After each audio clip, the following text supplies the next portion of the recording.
Greetings everyone, welcome to Chess Advanced. And this game I played today against an NM Vrekhson. I don't know his actual name. His name was listed on the website. So this game was absolutely roller coaster, but it was absolutely phenomenal as well. So without further ado, I would really want to share this with you. So without further ado, let's start this game.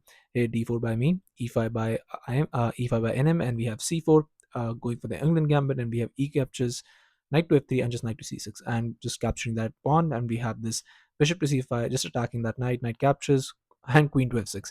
I mean, this queen to f6 is a very annoying move, and absolutely I expected something better from an NM, but what can you do? Here just e3, and here just e captures, but just bishop to d3, knight to e7, knight to c3, and just going for this castles. Normally people go for this bishop to f4, bishop to f5, avoiding that knight to e4 idea, just forking both of these pieces, and I exactly go for that because I want to exchange that bishop. That bishop is a very strong piece, and don't want to allow such strong pieces to exist on the board. Here queen to e5, but just capturing, queen captures, and just going for castles. And here knight to g6 was played, but now just finally going for this bishop to d2, and here rook to d8. Now I can simply go for this queen to c2 and attack that knight. I could also just capture that knight and then go queen to c2, but here just b4 by me, just pushing that queen back, and he could go for this queen to d6. I'm not losing a piece here, thankfully, because here bishop capture on g6 I have, and once cube capture with the queen, queen captures, rook captures, and here bishop back to e4. I mean, this just looks silly because your bishop isn't developed yet. Your rook is on d2. I mean, it might seem like it's over for me, but it's not. It's an absolute fine. But he has some advantage, but I think it will be mostly a draw. But here after b4, he went for this queen to e5, and that gave me a chance to develop further. But first, bishop captures, edge captures, queen to c2, and now finally bishop to f5, attacking the queen.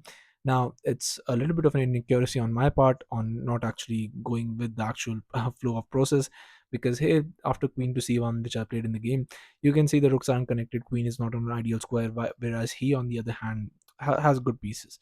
But again, that's my inaccuracies. It's not like he played perfect chess in this position, and it's because of my inaccuracy. So definitely he has a little bit of an advantage, but not that much. But the move that would have paralyzed me in this position would definitely, you have to find it, which is this rook to d3. An absolute beautiful move, because next the rook is coming, I cannot go for this, getting the bishop to this very nice diagonal, and maybe after bishop back to e1, rook a d8, and after f3, now rook captures, bishop to f2, and just rook d3. Now you can see that the position is similar, but I've lost a pawn. And here after rook to e1, queen to d6, now you play c5, but you can see that this battery is absolutely amazing. I would have to play a passive position and definitely hope for that draw, but that's what I had to do. But instead he missed all of this. He played this queen to e6, but now here just bishop to c3. Now that bishop is on a very nice diagonal, and I would be hoping to just go for that mate. And here just rook to d7, but now just rook to d1. Here rook a d8, finally doubling up, but just rook captures, queen captures, and now here queen to b2, but here just going for this queen to d3. Definitely the threat does not exist. I mean, if you were thinking why did this doesn't work, because I don't have to capture, I can just play this and I would be perfectly fine in this position. But here after queen to d3, I absolutely missed and blundered the idea, because I thought he would play some other move, and I had almost just in the nick of time instinctively played this bishop captures on g7, but I completely missed the idea that now the mate is there on the board, and he missed it as well, luckily for me. And here just king to h7 was played by him, and here I played h3. Queen caps on c4, but now just bishop to f6, attacking the rook. Rook moves, and here just rook to f1. So not allowing any threats to exist on the board. But I think this would have been much better in this position, but I missed that. Here queen to f6, but now just going for this very amazing mate. But there's only one move you can prevent it, f6.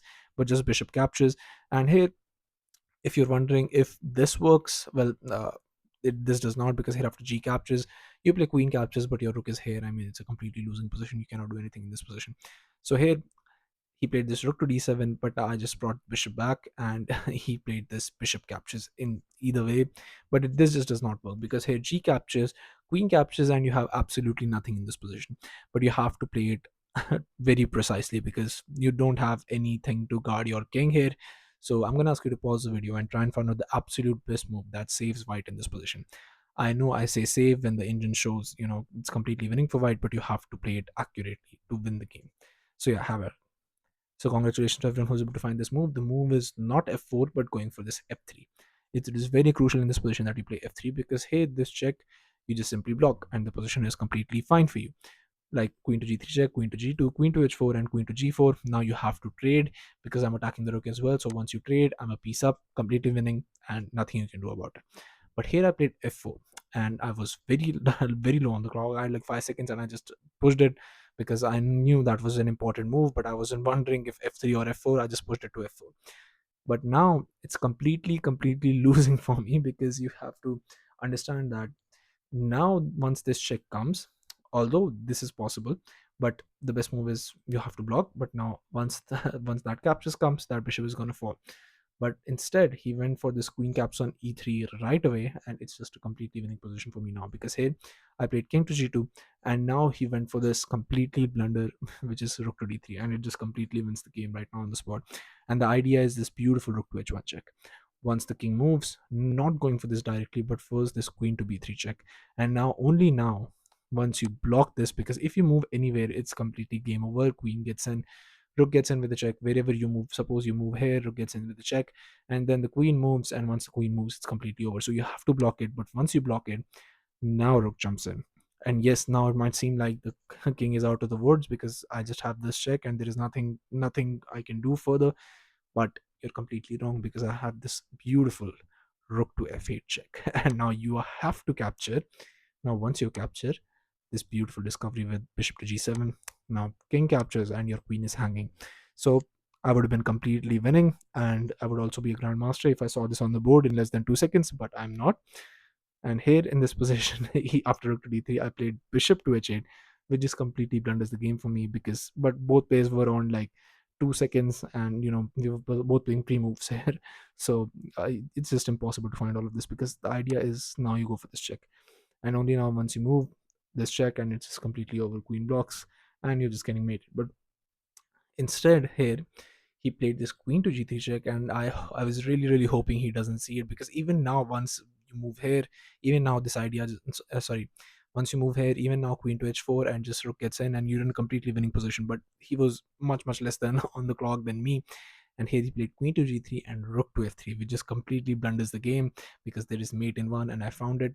Queen to g7 checkmate that appeared on the board, and I was able to get a victory against an NM in just less than 33 moves. So in just about 33 moves. So yeah, thank you for watching. I'll be coming back with some such amazing games, so stay tuned for that, and I'll be seeing you guys very